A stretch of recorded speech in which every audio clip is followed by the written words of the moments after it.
Hello hello hello hello hello hello hello. चलिए, हाँ तो बच्चों आज हम लोग शुरू करेंगे रिफ्रैक्शन ऑफ लाइट अर्थात प्रकाश का अपवर्तन। अब इससे पहले हम लोग पढ़े थे प्रकाश का प्रवर्तन। प्रकाश का प्रवर्तन में क्या होता था, कोई भी इंसिडेंट रे मतलब आपतित किरण आती थी और किसी भी कोई भी सरफेस से टकरा कर निकल जाते थे। लेकिन इसमें वो ऐसा नहीं होगा। इंसिडेंट रे आएगी, इस बार टकराएगी नहीं, टकरा कर निकलेगी नहीं, इस बार टकरा के उसके अंदर जाएगी। और अंदर जाने पे क्या होगी, अंदर जाने के बाद अगर वो किसी भी सरफेस से, अगर मान लीजिए कि वो रेयरर मीडियम से डेंसर मीडियम में जा रहा है, ठीक, तो होगा क्या कि रिफ्रैक्शन में जो रे का दिशा था, डायरेक्शन था, वो चेंज हो जाएगा, ओरिजिनल डायरेक्शन में नहीं रहेगा, वो थोड़ा डेविएट हो जाएगा अलोंग द नॉर्मल, नॉर्मल की तरफ। देखिए क्या होता है प्रकाश का प्रवर्तन, थोड़ा हम लोग समझते हैं। मान लीजिए कि ये कोई कांच है, क्या है, कांच, और ये है आपका हवा। ये हुआ रेयरर मीडियम और ये हुआ डेंसर मीडियम। डेंसर मीडियम हुआ क्या, अब देखिए प्रकाश का प्रवर्तन में क्या होता था, ऐसे आया और टकरा कर निकल गया, ये तो प्रकाश का प्रवर्तन हम लोग पढ़ ली। लेकिन इसमें ऐसा नहीं होगा, इसमें भी लाइट का प्रवर्तन होगा, लेकिन प्रवर्तन भी होगा अपवर्तन। अब हमेशा ध्यान रखेंगे, जो अपवर्तन होता है उसमें अपवर्तन में प्रवर्तन, कुछ लाइट ऐसा होता है जो टकरा कर निकल जाती है, लेकिन लाइट का दूसरा भाग ऐसा भी होता है जो उस मीडियम के अंदर जाती है। जैसे ये ले लीजिए कि लाइट आई, कुछ इसका प्रवर्तन हो गया, लेकिन और हुआ क्या कि लाइट को जाना इधर था, जैसे ही ये डेंसर मीडियम में आया थोड़ा मुड़ गई। ये हुआ प्रकाश का अपवर्तन। प्रकाश का अपवर्तन में लाइट टकरा कर भागेगी नहीं, लाइट टकरा कर उस मीडियम के अंदर घुसेगी। जैसे ही मीडियम के अंदर गया, तो अब यहाँ ये डिपेंड करता है, अगर ये मीडियम डेंसर है तो क्या होगा, अगर डेंसर है तो वो होगा ये कि लाइट के ओरिजिनल, जो उसका ओरिजिनल दिशा था, वहां से मुड़कर नॉर्मल अभिलंब की तरफ आ जाएगी, अभिलंब की तरफ शिफ्ट हो जाएगा, और अभिलंब की तरफ, अभिलंब के डायरेक्शन में, अभिलंब से मतलब अभिलंब के बगल से होते हुए गुजर जाएगी। तो ये लाइट का जो ओरिजिनल दिशा है, जो डायरेक्शन, वो किधर है, इधर है, इधर आना था इनको, लेकिन इधर नहीं आकर ये थोड़ा डेविएट हुआ, मुड़ा, मुड़ के इधर आना शुरू हो गया। ठीक है, तो यही है रिफ्रैक्शन ऑफ लाइट।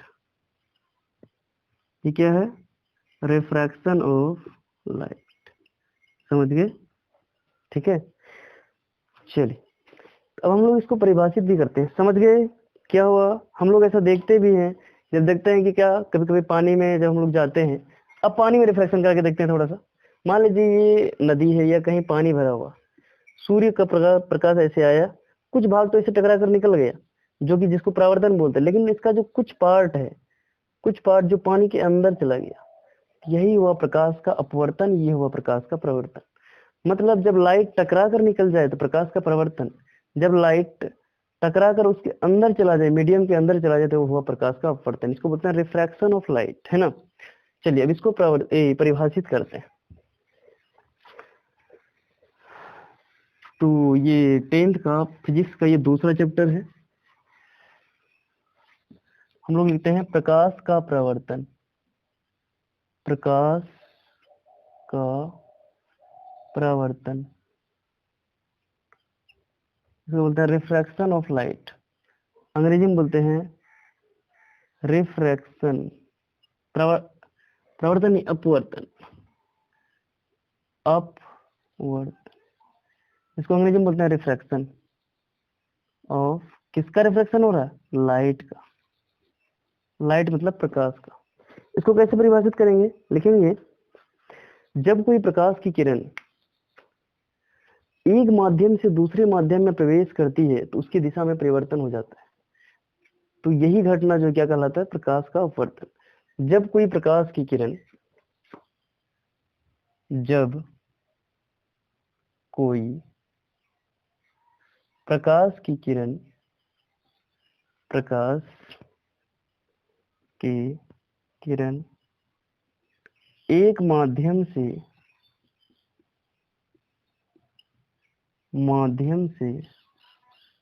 दूसरे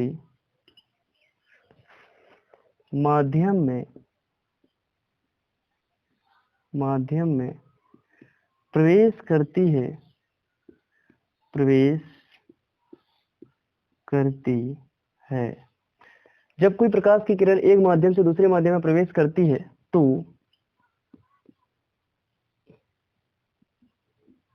उसकी दिशा बदल जाती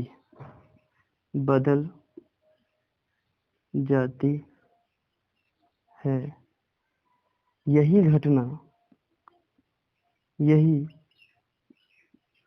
घटना प्रकाश का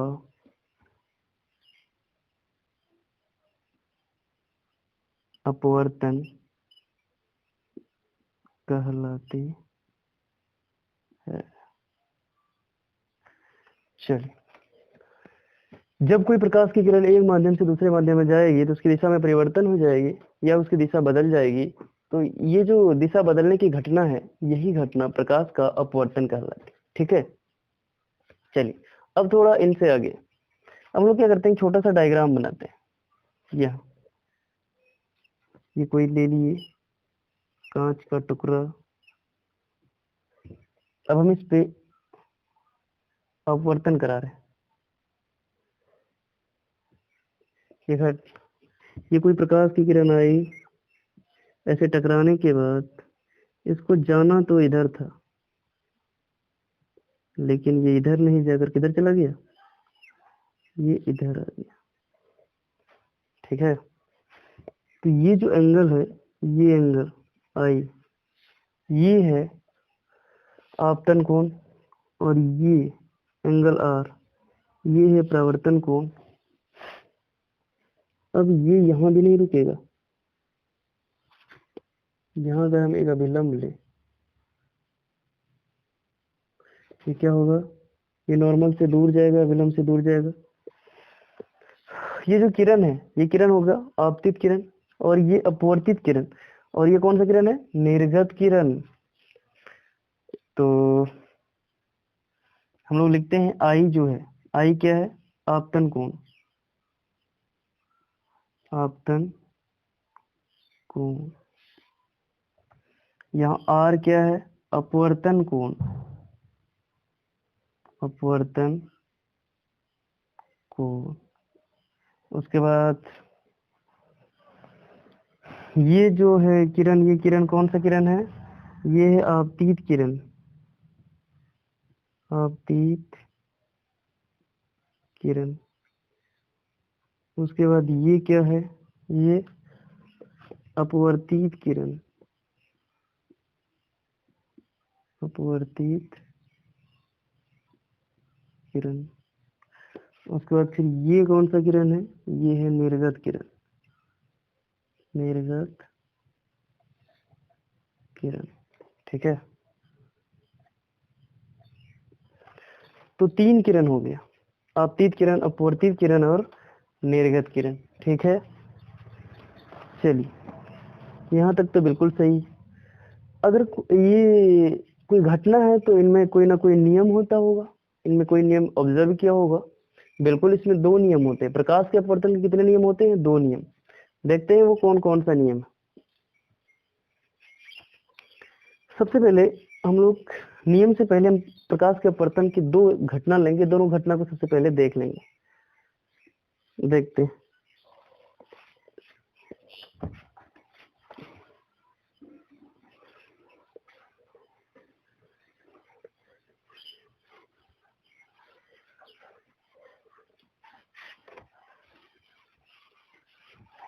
सबसे पहले हम लोग 2 टाइप का प्रकाश का अपवर्तन कराते हैं, 2 तरह से। सबसे पहला अपवर्तन हम क्या कराते हैं, मान लीजिए ये कोई कांच, क्या है, कांच, इसको बोलते हैं, डेंसर को बोलते हैं सघन माध्यम, बोलते हैं सघन माध्यम। ये क्या है, कांच, और ये हवा है, हवा तो ये हुआ है विरल माध्यम, विरल माध्यम। ठीक है, एक सघन हो गया, एक विरल हो गया। उसके बाद हम लोग यहाँ एक परपेंडिकुलर डाल देते हैं।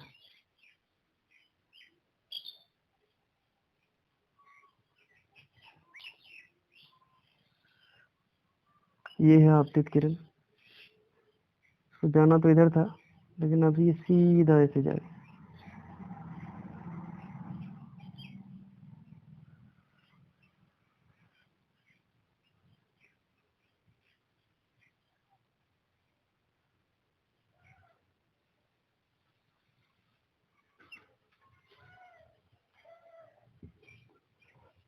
ठीक है,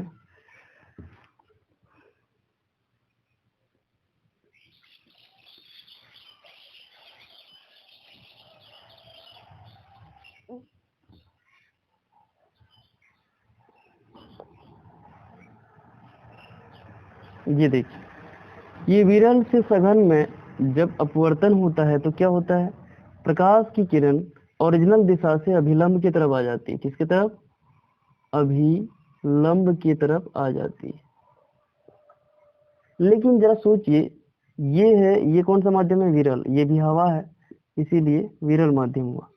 ये सघन से जब विरल में होता है क्या होता है, अभिलंब से दूर चला जाता है। ये बात हमेशा ध्यान रखिएगा, जब विरल से सघन में अपवर्तन होगा तो प्रकाश की किरण की जो दिशा है वो अभिलंब की तरफ हो जाएगी। लेकिन अगर सघन से विरल में होगा तो प्रकाश की किरण की दिशा अभिलंब से दूर हो जाएंगी। ठीक है, ये है प्रकाश के अपवर्तन में दो तरह का नियम।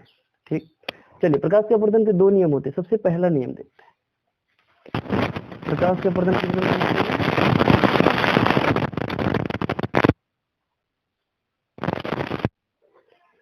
हेलो हेलो हेलो, चलिए हम लोग शुरू करते हैं प्रकाश के अपवर्तन का दूसरा नियम। प्रकाश के अपवर्तन का दूसरा नियम, दूसरा नियम में ये होगा, प्रकाश के अपवर्तन अपवर्तन के दो नियम होते हैं, दो नियम होते हैं। प्रकाश के अपवर्तन के दो नियम होते हैं। सबसे पहला नियम ये है, आपतित किरण अपवर्तित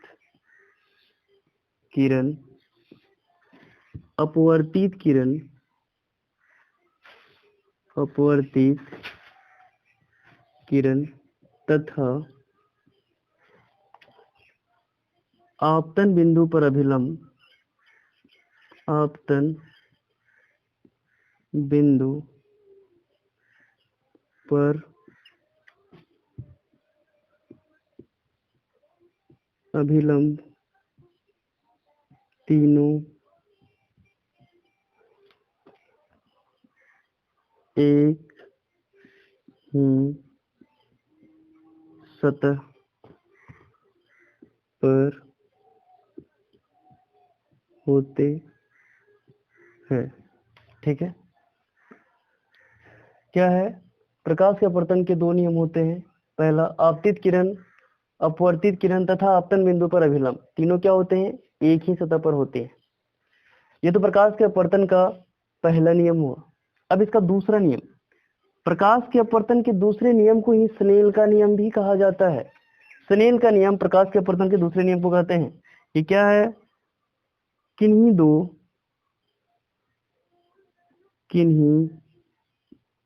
दो माध्यमों और प्रकाश के किसी विशेष वर्ण के लिए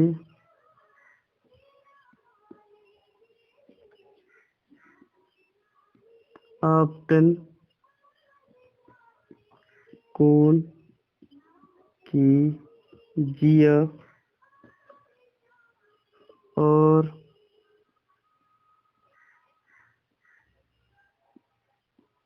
अपवर्तन कोण की जिया एक नियतांक होती है।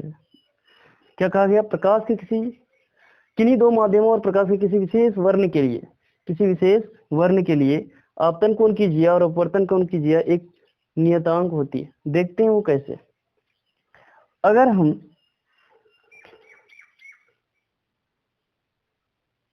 इस नियम के अनुसार लिखें तो साइन आई बटे साइन आर क्या हो जाएगा?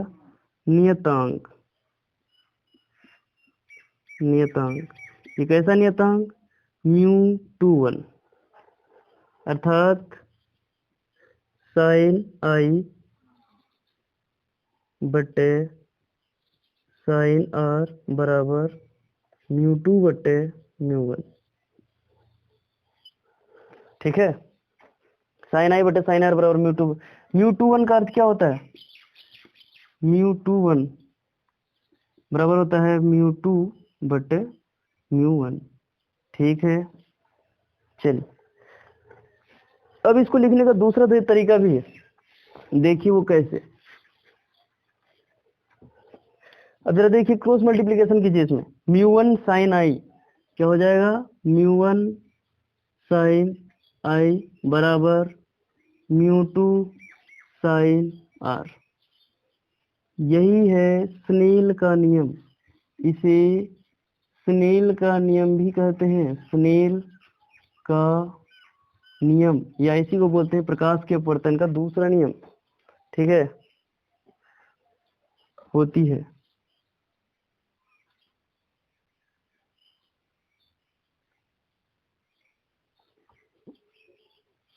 एक नियतांक होती है, इसी में लिख दीजिए। और इसे स्नेल का नियम भी कहते हैं, और इसे ही स्नेल का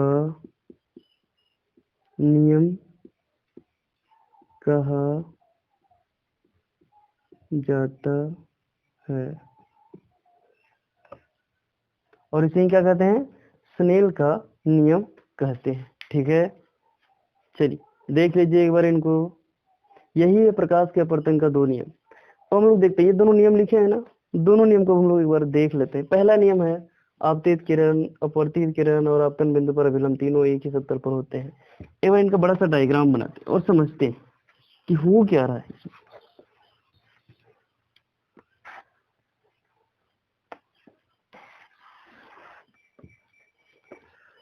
हाँ चलिए, मान लेते हैं ये कोई कांच है, ये कोई कांच का टुकड़ा है। प्रकाश के अपवर्तन के लिए हमेशा दो माध्यम चाहिए।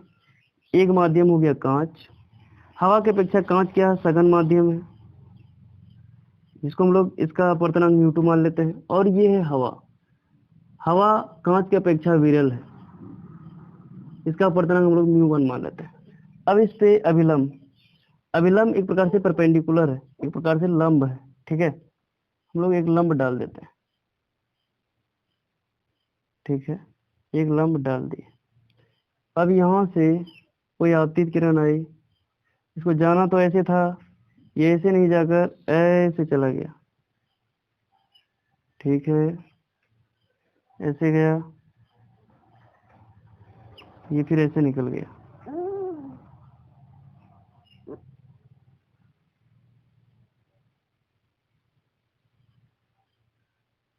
ठीक है, बिल्कुल सही।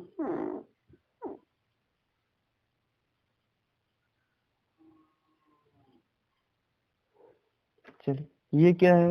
यही है अभिलंब, यही है अभिलंब। ये है कोण आर और ये है कोण आई। यही है आपतित किरण, आपतित किरण। और ये जो किरण को आप देख रहे हैं, इस किरण का नाम है अपवर्तित किरण।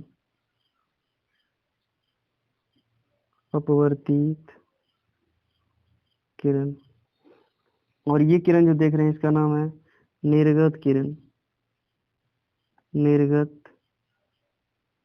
किरण। ठीक है, ये पॉइंट पी,